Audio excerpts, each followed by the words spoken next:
Welcome back, class 7th. Today, this is the last part of chapter 6, History, Towns, Traders and Craft Persons. So, let's continue our chapter. Today, we are going to discuss about new towns and traders, because in a previous video, we have discussed about 3 main trading towns of medieval period, Surat, Hampi and Masulipatnam. तो वो तो जो थे उनको तो destroy कर दिया था, बट उसके बाद में कौन कौन से न्यू टाउन्स मिडिवल पीरियड में और इमर्ज हुए. ठीक है. In the 16th and 17th centuries, European countries were searching for spices and textiles, which had become popular both in Europe and West Asia.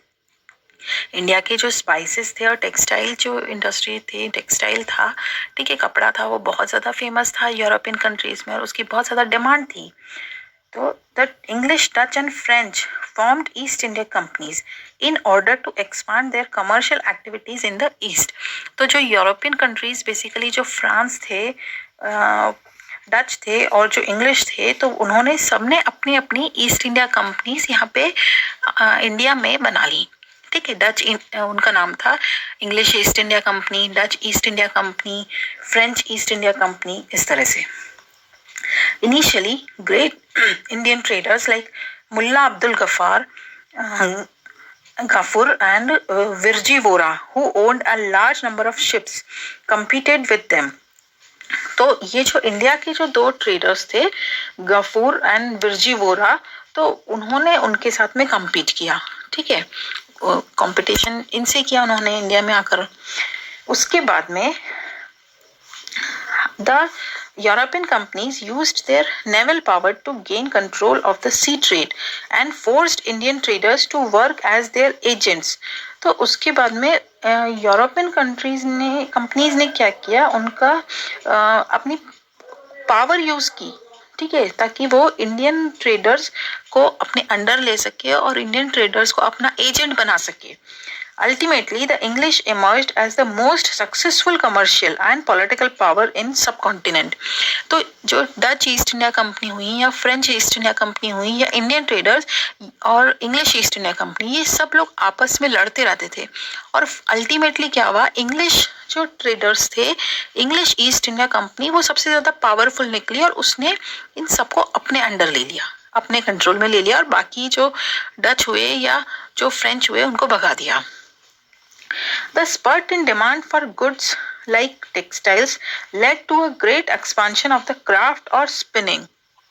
Spurt कहते हैं उछाल. उछाल किसमें आया, जो इंडिया की जो टेक्सटाइल की जो डिमांड थी, वो उससे किसमें उछाल आया कि जो craft of spinning, weaving and bleaching and dyeing. तो स्पिनिंग, वीविंग और इनसे जो भी क्राफ्ट बनता था, उसकी डिमांड में बहुत ज़्यादा उछाल आया. तो इंडिया में ये सारी चीज़ें बहुत ज़्यादा बनने लग गई, with more and more people taking them up. ठीक है. बहुत ज़्यादा लोग उन काम धंधों को करने लग गए और उनमें वो क्राफ्ट की चीज़ें बनाने लग गई, क्योंकि वो यूरोपियन कंट्रीज़ में बहुत ज़्यादा उनकी डिमांड होती थी. Indian textile designs became increasingly refined. However, this period also saw the decline of the independence of craft persons. Craft persons बढ़े, but उनकी independence खत्म होती गई और उनपे ब्रिटिश ईस्ट इंडिया कंपनी का, यानी कि इंग्लिश ईस्ट इंडिया कंपनी का कंट्रोल होता गया. They now began to work on a system of advances, which meant that they had to weave cloth which was already promised to European agents. ठीक है. मतलब अब क्राफ्ट पर्सन को काम तो मिलेगा, लेकिन वो पहले ही उनको एडवांस मिल जाता और वो केवल यूरोपियन एजेंट के लिए ही काम करते थे. मीन्स उन्हें माल इसी शर्त पे बनाना होता था कि वो सारा जो माल है वो यूरोप में ही वो सेल करेंगे. Weavers no longer had the liberty of selling their own clothes or weaving their own patterns. They had to reproduce the designs supplied to them by the company agents. ठीक है. उनको जो company agents जो भी design supply करते थे, उनको उसी डिज़ाइन का क्लॉथ, कपड़ा बनाना होता था. The 18th century saw the rise of Bombay, Calcutta and Madras. तो जो 17th सेंचुरी में जो सूरत, मसूलीपट्टनम और जो हम्पी जैसे बड़े ट्रेडिंग सेंटर थे वो तो उनका तो डिक्लाइन हो गया, ठीक है। उसके बाद में बॉम्बे, कलकत्ता और मद्रास, ये 3 बड़े जो शहर थे उनका राइज हुआ, which are nodal cities today, ठीक है। आज भी ये बहुत मेट्रो सिटीज हैं और बहुत मेन सिटीज हैं इंडिया की, यहीं से सारा ट्रेड होता है, ठीक है। यहीं ये बहुत बड़ी मेट्रो सिटीज हैं। crafts and commerce underwent major changes as merchants and artisans such as weavers were moved into the black towns established by European companies within these new cities. तो इन cities में क्या हुआ, यूरोपियन कंपनी ने black towns के नाम से वो अलग अलग कॉलोनीज बना दी। तो वहां पे सारे ब्लैक रहते थे। ब्लैक मीन्स इंडियन को, क्योंकि वो लोग तो गोरे थे, ठीक है, वो इंडियंस को ब्लैक ही कहते थे। तो इंडियन जो क्राफ्ट लोग थे, क्राफ्ट पर्सन्स थे, तो उनको उनकी कॉलोनी में, उनकी सिटी, उनकी टाउन में ही उन्होंने रहने पे उनको मजबूर कर दिया था। The blacks or native traders and craft persons were confined here, while the whites rulers occupied the superior residencies of Fort St. George in Madras or Fort St. George in Calcutta. तो जो white जो थे, गोरे लोग थे, उन्होंने बहुत ही अच्छी जगह रहने की उन्होंने अपने लिए हथिया ली थी, ठीक है। जैसे मद्रास में फोर्ट सेंट जॉर्ज, ठीक है, एक बहुत बड़ा पैलेस है, और जो कलकत्ता में फोर्ट सेंट विलियम जो बहुत बड़ा पैलेस है। The story of crafts and commerce in 18th century will be taken up next year. तो ये जो क्राफ्ट पर्सन्स की जो ये स्टोरी है, ये नेक्स्ट ईयर भी आपके कोर्स में, हिस्ट्री में और आगे डिटेल में डिस्कस होगी। Now let us discuss about Vasco da Gama, because this is very important thing, because he was the only person who discovered the sea route from Europe. Okay, sea route of India. In the 15th century, European sailors undertook an unprecedented exploration of sea routes. They were driven by the desire to find ways of reaching the Indian subcontinent and obtaining spices. किसी तरह से वो sea route से वो India आए और वो India से वो स्पाइसेस ले जाएं, ठीक है। तो वो सी रूट खोजने के लिए जो वास्को द गामा था, एक पोर्तुगीज सेलर था, sail down the African coast, went round the Cape of Good Hope and crossed over to the Indian Ocean, ठीक है। तो वो अफ्रीका से होता हुआ जो केप ऑफ गुड होप, जो वहां पे का जो सदर्न मोस्ट पॉइंट है, वहां से होता हुआ इंडियन ओशन तक आया, ठीक है। इंडियन ओशन को उसने क्रॉस किया।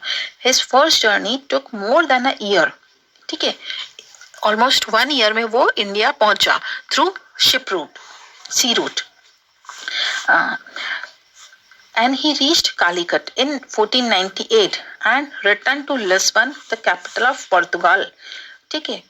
उसके बाद वो वापस लिस्बन चला गया, यानी जो पोर्तुगाल की कैपिटल है। The following year he lost, following year means 1498 में वो इंडिया आया और 1499 में वो वापस पोर्तुगाल चला गया। He lost 2 of his 4 ships, ठीक है। वो 4 शिप अपने साथ लेकर आया था, उसमें से 2 शिप उसके लॉस्ट हो गए एंड शिप सी में ही, ठीक है। And one of the 170 man at the start of the journey only 54 survived, ठीक है, बिकॉज 1 साल तक उसने जर्नी की जो शिप में, ठीक है, सी रूट, इंडिया का सी रूट खोजने के लिए। तो 170 मैन में से 54 ही बचे, बिकॉज जब 1 ईयर तक वो लोग रहेंगे, ठीक है, वो शिप में घूमते रहेंगे, तो वो हो सकता है उनके पास जो फूड ना बचा हो, या उनमें से कोई बहुत ज़्यादा सिक हो गए हों, ठीक है, और वो सर्वाइव ना कर पाए हों। In spite of the obvious hazards, the routes that were opened up proved to be extremely profitable. और ये जो सी रूट था बहुत ज़्यादा प्रॉफिटेबल हुआ ऑल ओवर वर्ल्ड के लिए। And he was followed by English, Dutch and French sellers. उसके पोर्तुगीज इंडिया में सबसे पहले आए, उसके बाद में इंग्लिश, डच और फ्रेंच सेलर्स भी धीरे धीरे इंडिया आए, ताकि वो इंडिया से स्पाइसेस और टेक्सटाइल जो है, क्लोथ्स, वो ले जा सकें basically. The search for sea routes to India had another unexpected fallout. On the assumption that the earth was round, Christopher Columbus, an Italian, decided to sail westwards across the Atlantic Ocean to find a route to India. तो इसी तरह से जो Christopher Columbus था, ठीक है, उसने ये सोचते हुए कि अर्थ राउंड है, ठीक है, बिकॉज पहले ये हम यही मानते हैं that earth is round and shape. तो वो जब Vasco the gamma Indian ocean के रूट से वो जो केप ऑफ गुड होप के रूट से वो इंडिया आया, तो क्रिस्टोफर कोलंबस ने सोचा कि वो अटलांटिक ओशन को क्रॉस करता हुआ इंडिया का रूट वो सर्च करेगा, ठीक है. तो वो उस रूट से वो उसने अपना जो जर्नी थी वो उसने स्टार्ट की. Then he landed in the West Indies, ठीक है. वेस्ट इंडीज जो है वो साउथ अमेरिका में बेसिकली. तो वो जब वो लैंड हुआ तो वो कहाँ पे लैंड हुआ, वो वेस्ट इंडीज में हुआ. तो okay, which got their name because of this confusion in 1492.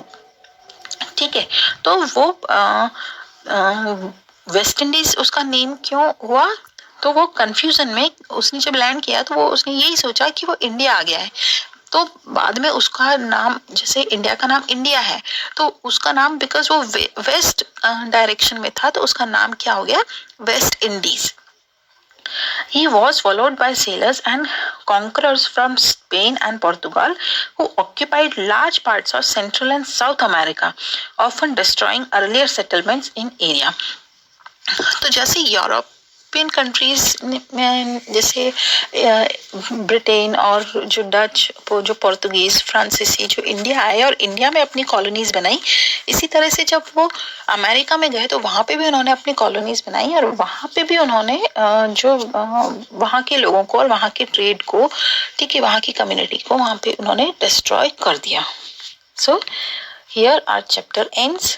I hope you have got this chapter very well. Still, if you have any doubt or if you want to ask any question about this chapter, you can let me know through your comments. Thank you. Have a nice day.